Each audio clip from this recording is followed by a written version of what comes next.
सादर जय श्री राम सिया बोल। श्री गोस्वामी जी महाराज ने हनुमान चालीसा जी की रचना कब, कैसे और किस प्रकार की, कहाँ पर की। एक बड़ी प्रचलित कथा आती है बनारस की, जहाँ पर गोस्वामी जी ने एक मुर्दे को राम नाम के प्रभाव से जीवित कर दिया था और यही चर्चा आग की तरह चहुदिशा में फैल गई। उस समय मुगल शासन था और उस समय का शासक था अकबर।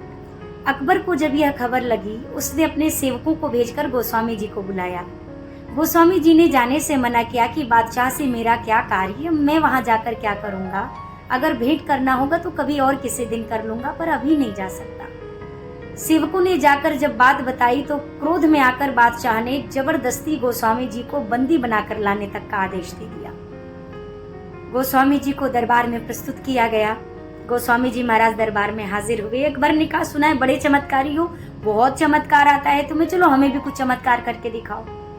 गोस्वामी जी ने मुस्कुराकर कहा, भैया मुझे कोई चमत्कार नहीं आता। अरे सुना है तुमने मुर्दे को जीवित किया है। गोस्वामी जी ने कहा, वो मैंने नहीं किया, वो मेरे प्रभु के नाम के प्रभाव से हुआ, मुझ में कोई चमत्कार नहीं। पर कहाँ अकबर मानने वाला था, उसे क्या पता राम नाम का प्रभाव। उसने गोस्वामी जी को कारावास में डालने का निर्देश दिया। बोला, देखता हूँ कौन सा तुम्हारे भगवान का नाम तुम्हें बचाने आता है। गोस्वामी जी महाराज को जेल में डाल दिया। 40 दिनों तक गोस्वामी जी जेल में थे। जेल में पहुंचते ही गोस्वामी जी ने वहीं पर कारावास के भीतर श्री हनुमान चालीसा जी की रचना को प्रारंभ किया। श्री हनुमान चालीसा जी में 40 चौपाइयां हैं।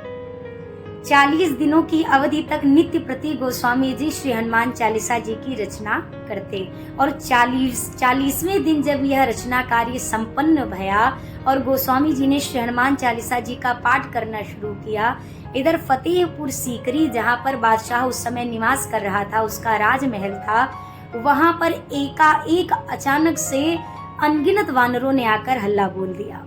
जहां तहां वानरों ने आतंक ऐसा मचाया कि पूरा क्षेत्र भयभीत हो गया कि ये क्या हुआ। इधर जहां पर राजमहल में वानरों ने आतंक मचाकर रखा है, इधर गोस्वामी जी के कारावास के बाहर एक बूढ़ा वानर बैठकर गोस्वामी जी के मुख से श्री हनुमान चालीसा जी का पाठ सुन रहा है। कहते हैं ये वानर कोई साधारण वानर नहीं, ये साक्षात मेरे श्री हनुमान जी महाराज थे, जो वानर रूप में उस पाठ को श्रवण कर रहे थे। और श्री हनुमान चालीसा जी के पहले श्रोता श्री हनुमान जी महाराज ही स्वयं थे। वानरों के इस आतंक को देख करके बादशाह भयभीत भया, पूछा अपने लोगों से, निजी जनों से कि ये क्या कारण है, इतने सारे वानर कहाँ से आ गए। कुछ बुद्धिमान लोगों ने कहा कि लगता है आपसे कोई तो गुनाह हुआ है बादशाह।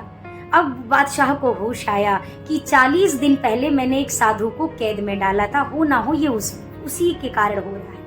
बादशाह स्वयं गया, गोस्वामी जी के सामने हाथ जोड़कर क्षमा प्रार्थी हुआ, क्षमा मांगी और कहा कि अब आप कृपा करके वानरों की इस कहर से हमें मुक्ति दिलाइए।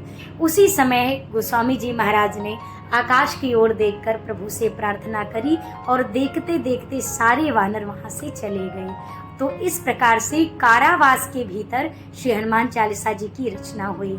आपसे एक निवेदन करूं, जितने भी आप सनातनी भाई बहन हैं, प्रत्येक हिंदू को नित्य प्रति श्री हनुमान चालीसा जी का पाठ अवश्य करना चाहिए। नित्य शुद्ध अवस्था में, चाहे स्त्री हो चाहे पुरुष हो, शुद्ध अवस्था में होकर इस हनुमान चालीसा जी का नित्य प्रति आपको पाठ अवश्य करना चाहिए। हनुमान जी की कृपा आप सब पर बनी रहे। सभी को सादर जय श्री राम सिया बोल।